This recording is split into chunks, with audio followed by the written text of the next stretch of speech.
bucket hat, bucket hat, bucket hat, bucket hat, bucket hat, bucket hat, bucket hat, bucket hat, bucket hat, bucket hat, hat bucket. When it comes to modifying your suspension, there's a lot more to consider than just price and how low it goes. Quality directly affects longevity, performance, comfort, ease of install, and adjustability. And the technology that you pay for at all different levels can be essential to properly dialing in your race car. Or maybe you can even get away with something not so crazy and save a little bit of money without sacrificing anything that you actually need for what you plan to do with the car. Whether you have a daily driver, you just want to get lower and firmer, or are building a straight up race car, or anything in between, there is undoubtedly a suspension setup for you. So grab your coilover wrenches and an airlift controller, because today we're going to be talking about what suspension is best for your daily driver, race car, or even your show car. But before we get into all this crazy suspension stuff, if you're new here, subscribe and give the video a thumbs up. It helps us get in front of more car enthusiasts just like yourself. And if you ever need anything, wheels, tires, or suspension, make sure to come see the experts over at fitmentindustries.com. We have over 1 million different wheel and tire packages that we're going to mount, balance, and ship to you for free. And if you like random car facts and want to see some behind the scenes action here at Fitment Industries, go ahead and give me a follow on Instagram at seanb.fi. Let's get started. So first and foremost, let's take a look at maybe one of the most popular platforms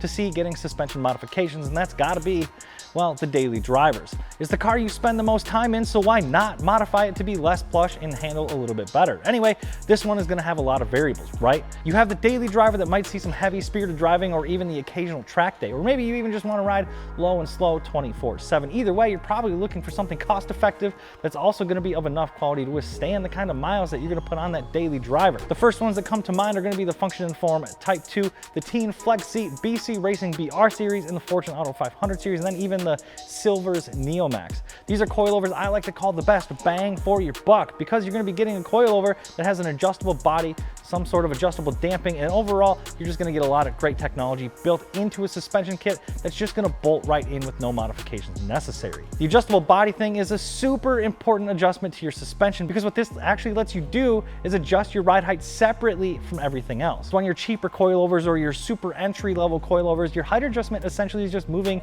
that spring mounting point. Moving the mounting point down will lower the car, sure, but it also reduces the amount of travel you're going to have in that shock, and then that's where you start reducing that travel and really compressing the fluid and gases on the inside. Not only is your car going to ride like absolute doo-doo, but the lifespan of the shock is going to reduce dramatically. So by having that adjustable body, you can actually dial in your travel length for the ideal droop versus compression ratio, your preload, and everything else separately from that ride height. The adjustable damping on these coilovers is also a huge one for the money. Just a few years ago, you wouldn't get adjustable damping on a coilover outside of race tier products, and now you can have it under $800. It's absolutely wild. Now, with these more affordable coilovers, the damping adjustment isn't going to be quite as dynamic as something race tier, which we're going to get to in a minute, because most of them have one adjustment knob and is usually going to adjust rebound and compression dampening at the same time in the same amount. So setting it to stiff will have a linear effect on both rebound and compression, and the same for setting it soft. But it's still a huge improvement in tech for coilover systems in this price range.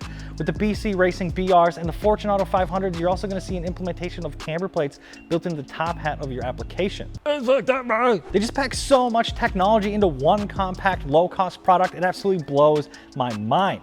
You really can't go wrong with any of these coilovers. They're extremely adjustable, and some of these brands really rely heavily on motorsport behind the engineering of these products, and they take a ton of pride in doing so and deliver a product that really outperforms its prices. Now, when it comes to taking motorsport seriously and dialing in every single component to make your vehicle more predictable and stable under extreme conditions, race tier coilovers can make that fraction of a second difference that's going to have you either finishing on the podium or driving home empty-handed. In this category, we're going to be looking at BC Racing, Fortune Auto, and Silvers again, but on a whole new level, as well as introducing brands like KW and Moton. And these guys are going to start implementing some crazy tech ranging from about $2,500 all the way up to $10,000, $12,000, $13,000 when you start getting into your tippy top race tier products for exotic chassis. Now, probably one of the biggest components that takes an adjustable damping coilover up to a race tier is having a two-way adjustable or independently adjustable rebound and compression damping system. The easiest way to identify this system is the coilover is actually going to have a remote located standard reservoir.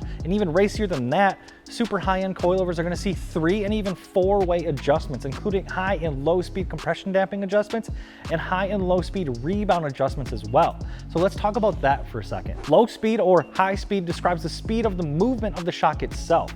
Low speed adjustments are going to affect the pitch, roll, heave, and warp of the vehicle. Pitch is when the vehicle squats on acceleration or even dives on braking. Roll is literally body roll while cornering. Heave happens when the entire chassis lifts up or sinks down as you go through or over dips. Like when you go over a hill too fast and you feel like you're on an anti-gravity machine, and then when you come back down, everything feels extra heavy. That's heave. Warp is the movement that describes what happens when diagonally opposed wheels travel in opposite directions. The front left is under heavy compression and the right rear is lifting, typically found on uneven surfaces. Essentially, low speed adjustments control how the chassis moves within the wheels, whereas high speed adjustments tune how external road inputs like bumps and curbing are handled by the suspension. Then even crazier than that, some of these guys are taking the shocks and flipping them literally upside the down. And at first I was like, why are we doing this? It's still gonna work the same exact way whether it's upside down or not. But did some research and it turns out these guys are literally geniuses, because the idea behind the inverted shock has nothing to do with overall function at all, and everything to do with sprung and unsprung weight. By putting the heaviest fluid-filled portion of the shock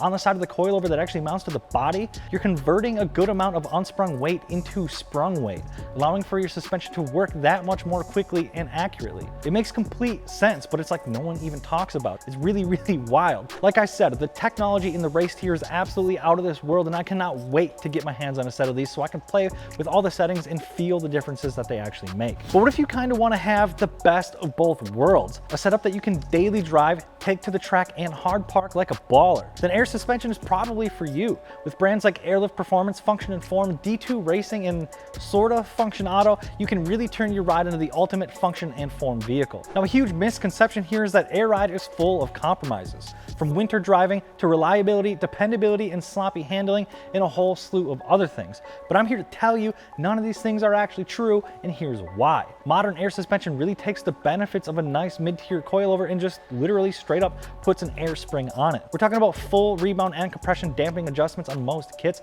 as well as hosting a threaded body, camber plates, and everything you need to legitimately take these out for a track day and set it up for a comfortable drive back home, all while being able to lay frame at the push of a button. And unless you've made some sort of dire mistake during install, these things are gonna go for years and years and years. Now, if you really want to tread that line between best of both worlds, something new to the scene in the last few years has been the addition of air cups to coilovers, which literally kind of combines the two. On the Fortune Auto air piston lift system, you're essentially adding a small cylinder to the top side of the spring, but below the top hat, and the spring actually slides up into it. And between the spring and the very upper inside of that cylinder is a piston. With no air in the system, the cup is essentially just a small spacer between the top hat and the spring. But when air is introduced, the piston pushes on the spring and introduces up to 2 inches of lift. And since it's just a spacer, there's no real loss in performance. This is useful in a ton of situations and why a bunch of supercars have a nose lift feature from the factory. If you have a low and aggressive static ride height, this system can assist you with rough terrain and entering and exiting places with a really steep incline, as well as getting a jack under your car. It's super useful and an awesome addition to the static lifestyle. And maybe even cooler, you can get the air piston lift system on its own, so you can actually upgrade to this system on your already existing coilovers. But I hope you guys found some value in going through this, and if you did, I'd super appreciate it if you gave the video a thumbs up and let us know what you found interesting so we can keep bringing you guys the content that you want to see. Don't forget to subscribe if you're new, and as always, wheels, tires, suspension, fitmentindustries.com. I'm Sean B.F on Instagram. Thank you so much for watching. Peace. Let's go!